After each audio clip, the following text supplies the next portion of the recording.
Une équipe internationale vient de découvrir que les pulses géants d'ondes radio provenant du pulsar de la nébuleuse du Crabe coïncident avec une augmentation significative de son émission de rayons X, qui indique l'existence d'un mécanisme sous-jacent produisant des rayonnements dans tout le spectre électromagnétique. Une étude publiée dans Science.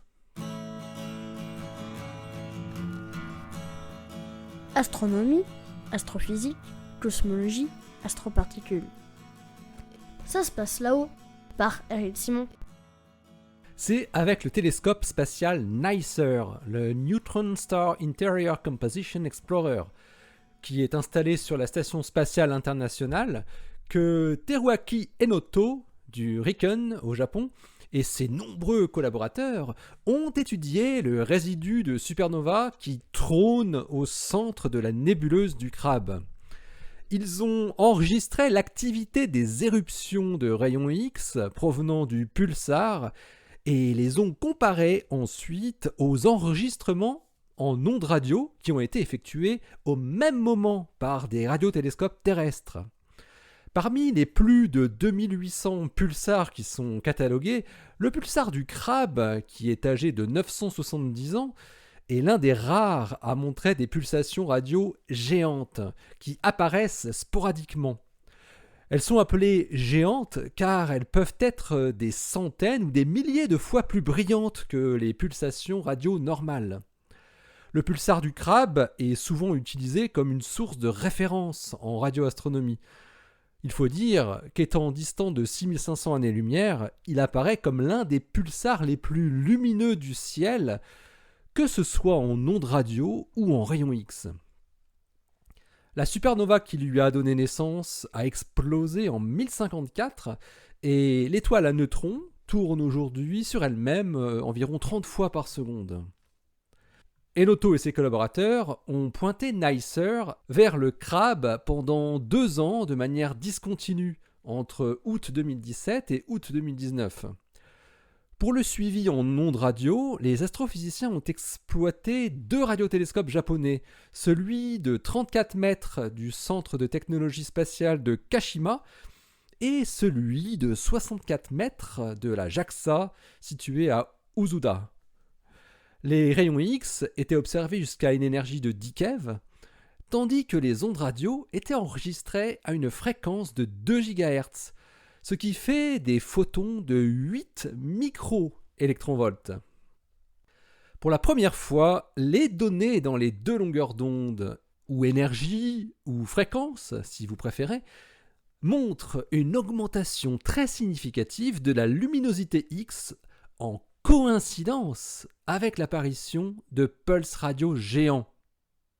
La grande force de NICER est de pouvoir déterminer le temps d'arrivée d'un signal de rayon X avec une précision de 100 nanosecondes. Et son autre grand atout est de pouvoir encaisser des flux importants, ce qui permettait d'observer sereinement le Crabe sans risque de saturation. Après analyse de 26 650 pulses radio géants, observés sur plus de 3,7 millions de rotations du pulsar, Enoto et ses collaborateurs montrent que le flux de rayons X est systématiquement augmenté de 3,8% lorsqu'il est détecté en même temps qu'un pulse radio géant. Les chercheurs notent également qu'une augmentation du flux lumineux visible avait été observée en 2003, elle aussi en coïncidence avec les pulses radio géants, et elle était de l'ordre de 3,2%, étonnamment très similaire. Alors une augmentation de 3,8% du flux X est certes extrêmement faible, si on la compare avec la différence entre un pulse radio normal et un pulse radio géant, 100 à 1000 fois plus intense, Mais il faut raisonner ici en termes d'énergie.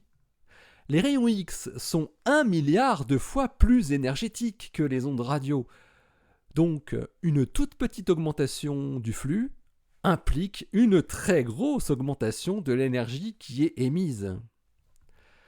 L'existence de cette coïncidence entre l'augmentation du flux des pulses radio et des rayons X, mais aussi de la lumière visible, indique, selon les astrophysiciens, la présence d'un processus sous-jacent qui produit une émission électromagnétique sur tout le spectre. Enoto et ses collaborateurs concluent que l'énergie totale qui est dissipée lors d'un pulse radio géant serait des dizaines ou des centaines de fois plus élevée que ce que l'on pouvait déduire des pulses radio seuls. Mais ils ne savent toujours pas quel mécanisme physique serait à l'origine de ces éruptions sporadiques intenses qui ne suivent pas la périodicité de l'émission normale du pulsar, qui est directement liée à sa rotation propre. Les chercheurs déduisent tout de même que la distribution en énergie des particules à l'origine des pulses radio géants est similaire à celle des particules responsables des pulses radio normaux, ce qui signifie une accélération dans la magnétosphère du pulsar, ou un flux de plasma dans le plan équatorial. L'émission de rayons X associée aux pulses radio géants indique quant à elle une efficacité donc inférieure à 1% pour le rayonnement d'énergie par l'émission radio, ce qui pourrait être cohérent avec un modèle de reconnexion magnétique. Un autre modèle de l'émission à haute énergie associée aux pulses radio géants invoque une augmentation temporaire de la densité de particules dans la région d'émission. La différence d'augmentation entre d'une part les ondes radio de l'ordre d'un facteur 100 et d'autre part les rayons X et le visible, environ plus 4%, proviendrait de la nature des rayonnements. Une émission incohérente pour les X et le visible, qui est donc proportionnelle au nombre de particules, et une émission cohérente pour les ondes radio, qui est, elle, proportionnelle au carré du nombre de particules. Alors d'autres modèles sont mentionnés par Teruaki Enoto et ses collaborateurs, comme l'émission de rayonnement par des particules de haute énergie dans des blobs de plasma générés par des reconnexions magnétiques, ce qu'on appelle des plasmoïdes, ou par des absorptions résonantes de photons radio par des particules qui réémettent des rayons X. Et il est bien sûr tentant de chercher un lien avec le phénomène des FRB, les sursauts rapides d'ondes radio, que l'on pense de plus en plus issus de magnétars. Les pulses radio géants de pulsars jeunes ou de magnétars ont déjà été évoqués dans différentes études comme étant des analogues à basse énergie des FRB. Mais ces propositions ont souvent été très controversées. Tout dépend en effet de l'efficacité énergétique de l'émission radio des pulses radio géants, qui est une fonction de la luminosité de décélération des pulsars. Le taux de décélération de la rotation du pulsar doit être proportionnel à l'inverse de cette efficacité, une efficacité qui ne pouvait être que supposée. Mais Enoto et ses collaborateurs expliquent dans leur conclusion que, comme ils ont, eux, déterminé que l'efficacité de l'émission radio coïncidente avec l'augmentation du flux X devait être très faible, de l'ordre de 1%, eh bien, cela implique que le taux de décélération du pulsar devrait être multiplié par un facteur 100. Or, lorsque l'on calcule le temps caractéristique de décélération d'un pulsar, considéré comme étant une source de FRB, en considérant une efficacité maximale de 1 pour l'émission radio, on trouve une durée de 100 ans. Selon Enoto et ses collaborateurs, on devrait alors, dans ce cas, observer une très rapide décroissance du flux radio en provenance des FRB, sur l'échelle d'1 an seulement. Or, on observe des FRB répétitifs, à l'image du fameux FRB 121102, qui montrent des flux radio constants sur plusieurs années. Pour Enoto et ses collaborateurs, la connexion entre FRB répétitif et pulse radio géant doit donc être rejetée. Il faudra trouver une autre explication. L'article de Teruaki Enoto et ses collaborateurs est paru dans Science, le volume 372, daté de la semaine dernière, le 9 avril 2021.